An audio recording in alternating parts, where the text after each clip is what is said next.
In Franklin, New Hampshire, a group of teenagers sleep on the cold, hard floor of an elementary school art room. An exuberant voice comes over the loudspeaker to get up and begin the day. These teenagers, myself included, and the group of leaders dispersed throughout the town of Franklin, New Hampshire to fix up homes of civilians.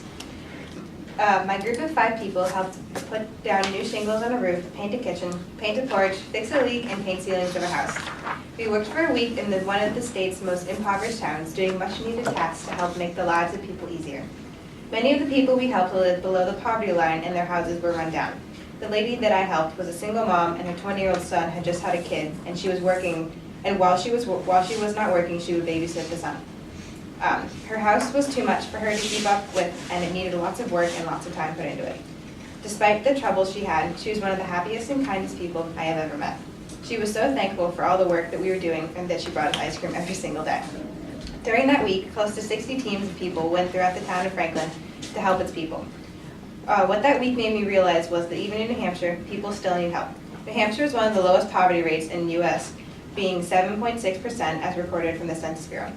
That is rather small compared to the national poverty rate, which is 15%. This means that over 46 million people in the U.S. are living below the poverty line.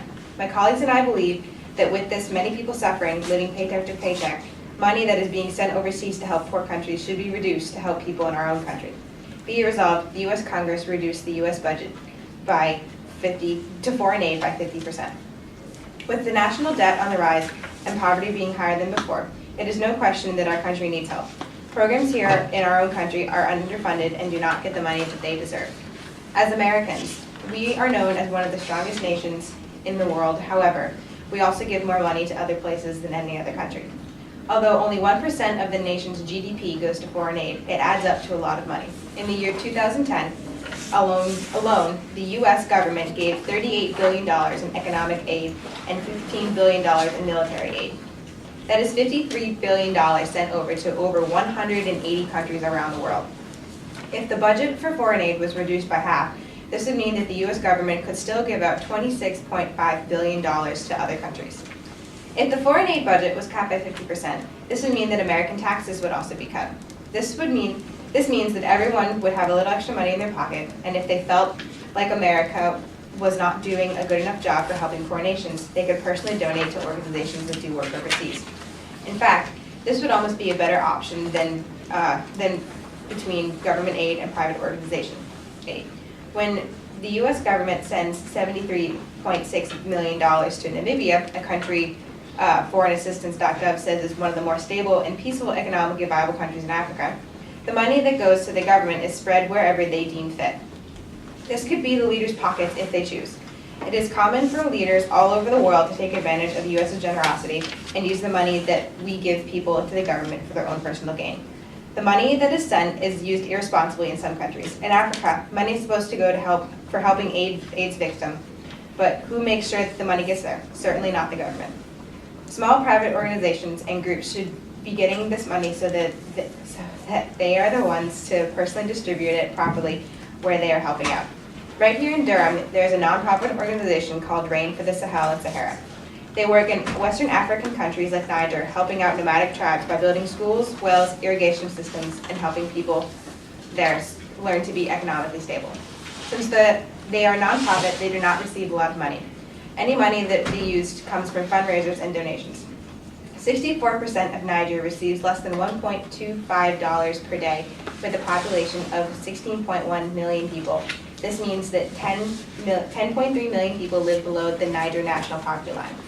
Niger receives $17.2 million from the U.S. government. If just $1 million was cut from their budget and more money was able to be given to groups like Rain for the Sahel and Sahara, this would mean that 64% of the population of Niger would be receiving direct help from real people instead of through administrative organizations. Helping the poor people of the world is never a bad thing. But with the national debt up to trillions of dollars and 48 million people in America are dealing with poverty just like these people who receive foreign aid. Out of all government programs, foreign aid is the only area of budget that does not directly affect the American people. If the budget for foreign aid was cut in half, that money could go towards funding public education or helping out with Medicare or Social Security. In Washington, D.C. area alone, there is a 19.9% poverty rate as recorded in the 2010 Census Bureau. If money cut from foreign aid went to help the DC area, it could help people get food stamps and make it above the poverty line. The money could build a homeless shelter or a soup kitchen for people who need a place to stay or a warm meal can find one. Our country keeps talking about how we need to reevaluate the budget and how we need to focus on our economy. Taking another look at the foreign aid budget would be a really great idea for the American government. Maybe people would see that we as a country do not need to send $2.2 billion to Pakistan, that by simply reducing the number can leave us with more money for the U.S. My colleagues and I are not saying that foreign aid is bad. We still want our country to help others. It helps with foreign aid relations and keeping ties with other nations in times of trouble.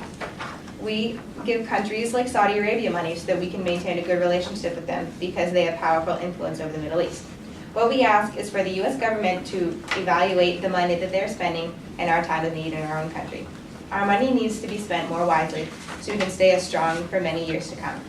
Giving money directly to government, directly to needy governments will only encourage their behavior more, making them more dependent on our help.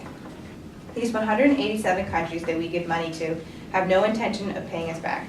Of that $53 billion we give out to the world in efforts to make it a better place, not 1 cent returns to our time of need. For example, when Sandy hit, destroying the East Coast shoreline, who came to us for help? No one did, not even the other wealthy countries who are our allies. By reducing foreign aid, the money would need to be dispersed more evenly so all the countries that really need aid get what they deserve. Countries that will use our hard-earned money wisely deserve aid from a country like us. That way, any money that is being misused can stay here in America and help out its own people. My colleagues and I, we support foreign aid, just not the amount that the U.S. government gives out. In 2011, the government reached the limit at which we can borrow money from other countries, which is $14.3 trillion.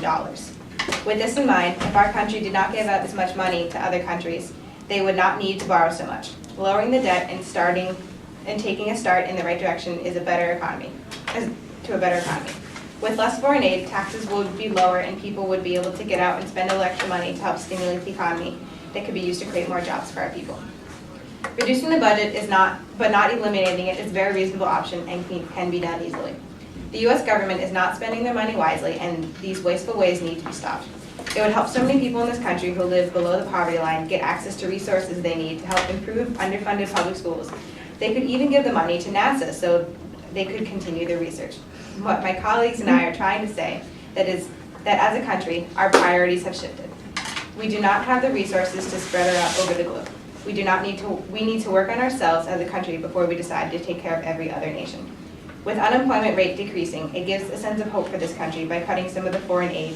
It would make our future look a lot more hopeful and prosperous.